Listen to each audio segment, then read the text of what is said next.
औज़ुबिल्लाहि मिनश्शैतानिर्रजीम बिस्मिल्लाहिर्रहमानिर्रहीम। बेशक आपका रब ताक में है, लेकिन इंसान तो ऐसा है कि जब इसे इसका रब आजमाता है, फिर इसे इज़्ज़त और नेमत देता है तो कहता है मेरे रब ने मुझे इज़्ज़त बख्शी। लेकिन जब इसे आजमाता है फिर इस पर इसकी रोज़ी तंग कर देता है, मेरे रब ने मुझे जलील किया, ये कहता है।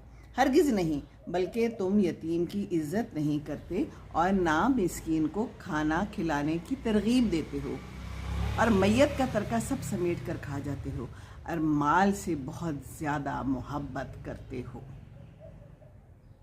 हरगिज़ नहीं, जब ज़मीन कूट कूट कर रेज़ा रेज़ा कर दी जाएगी और आपका रब आएगा और फरिश्ते भी आएंगे, उस दिन दोज़ख लाई जाएगी, उस दिन इंसान समझेगा इस वक्त को समझना उस वक्त क्या फ़ायदा देगा। कहेगा ए काश मैं अपनी ज़िंदगी के लिए कुछ आगे भेजता।